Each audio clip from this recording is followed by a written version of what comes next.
Hey guys, welcome back to my channel. ఇక్కడైతే మేము విజయవాడ అయితే వెళ్తున్నామండి.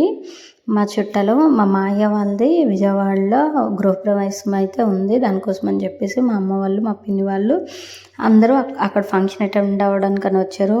ఒక 3 days మా ఇంటి దగ్గర ఉండి అప్పుడు వాళ్ళ ఇంటికి వెళ్ళిపోయారు అనమాట. మేము విజయవాడ వెళ్ళే ముందు రోజు ఇక్కడికైతే వచ్చారు.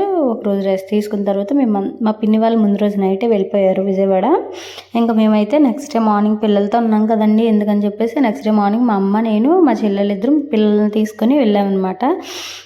ఇంకా వెళ్ళగానే విజయవాడ వెళ్తున్నాం కదా అని చెప్పేసి దుర్గమ్మ దర్శనంకి అయితే వెళ్దామని అనుకున్నాం. మేము రైల్వే స్టేషన్కి వెళ్ళే టైంకి మా పిన్ని వాళ్ళకి ఫోన్ చేస్తే వాళ్ళు కూడా డైరెక్ట్గా అక్కడికి టెంపుల్ దగ్గరికి వచ్చేసారు. మేము టెంపుల్ దగ్గరికి వెళ్ళి అక్కడైతే స్టార్ట్ అయ్యామండి. ఇంకా ఫస్ట్ మేము విజయవాడ వెళ్ళి అదే స్టేషన్లో దిగిపోయి ఇంకా బయటకు వచ్చేసి అక్కడైతే ఆటో ఎక్కి ఇంకా దుర్గమ్మ గుడి దగ్గర కిందకైతే కొండ కింద ఉంటుంది కదండి, ఆటోలో అంతవరకు వెళ్తున్నాం అనమాట. ఇంకా వెళ్ళే దారిలో ఒక టెంపుల్ కనిపిస్తే దానికి వీడియో తీసానమాట. అలా వెళ్తుంటే ప్రకాశం బ్యారేజ్ అయితే వచ్చింది. చాలా బాగుంటుంది కదండి. నాకేమో అనిపిస్తుంది వెళ్ళినప్పుడు అక్కడికి వెళ్ళాలి, ఆ కిందన అక్కడ నిల్చొని ఫోటోలు అవి తీసుకోవాలని. కానీ ఎప్పుడు వెళ్ళినా ఏదో ఒక పని మీద వెళ్ళడం, గాబరా వెళ్ళడం, గాబరా వచ్చేయడం ఎప్పుడు కూడాను.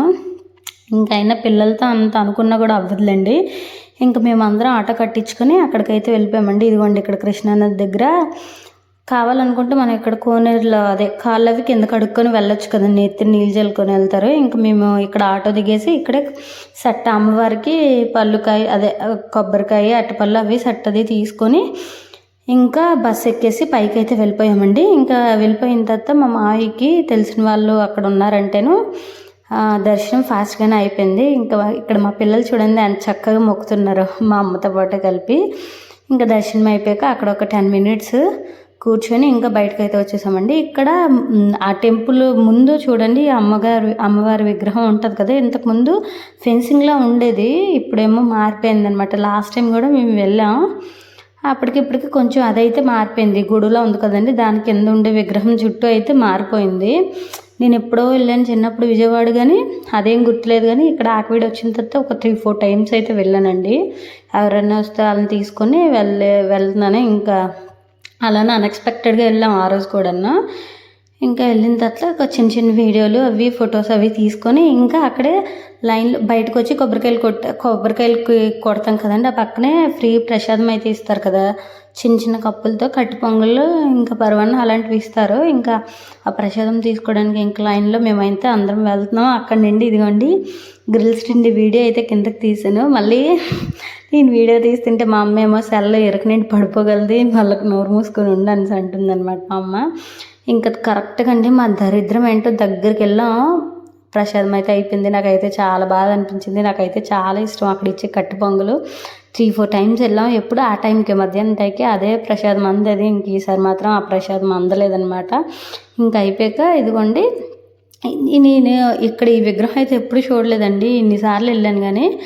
ఇంకా వీడియోస్ అయితే తీసుకుంటే ఇంకా బయటకు అయితే వచ్చేసాం. వచ్చిన తర్వాత ఇక సెల్ ఫోన్స్ మా వాళ్ళు చెప్పులు అవి తీసుకుంటారనమాట. ఇంకా కొండపై నుండి కిందకైతే నేను వీడియో అయితే తీసానండి, చాలా బాగా వచ్చింది. ఎప్పుడు వీడియో తీయలేదు. ఇంకా నేను కొండ పైనుండి వీడియో తీస్తుంటే కృష్ణనది అయితే దగ్గరగా అనిపిస్తుందండి. నాకైతే ఎప్పుడు ఇలా చూసినట్టు గుర్తులేదనమాట. ఇంక ఇదిగోండి అందుకని చెప్పేసి కంటిన్యూస్గా వీడియో తీసుకుంటూనే ఉన్నాను. నాకైతే ఇంత దగ్గరగా ఉంటుందా అదేం గుర్తులేదనమాట. ఇంకా అందరం బయటకు రాగానే ప్రసాదం తీసుకొని వెంటనే బస్సు అయితే దొరికిందండి. బస్ ఎక్కేసి అందరం కిందకి వెళ్ళిపోయిన తర్వాత మేము గృహప్రవేశంకి అన్నాం కదా, గృహప్రవేశంకి వెళ్ళి భోజనం చేసేసి అక్కడ కాసేపు రెస్ట్ తీసుకొని మళ్ళీ ఈవినింగ్ 5కి ట్రైన్ అయితే ఉంటుంది ఆకివీడికి. ఇంకా ఆ ట్రైన్ ఎక్కేసి ఇంటికి అయితే వచ్చేసామండి. పిల్లలతోని అసలు మనం బయటికి వెళ్ళి చేసే పని ఏం లేకుండా బాగా స్ట్రెయిన్ అయిపోతామండి. అస్సలు ఇంటికి వచ్చినప్పుడు పేషెంట్లా అయిపోతాం. అసలు ఇది ఎండాకాలం కదా, తలనొప్పి వచ్చేసి చాలా ఘోరంగా ఉందన్నమాట. ఇంకా ట్రైన్లో ప్లేసులు దొరికాయి కాబట్టి సరిపోయింది, లేదంటే మా తిప్పలు ఎవరు పడతారో. ఇంక ఈ వీడియోకైతే ఇంతేనండి. మా వీడియో కనుక మీకు నచ్చినట్లయితే please do like, share and subscribe. Bye.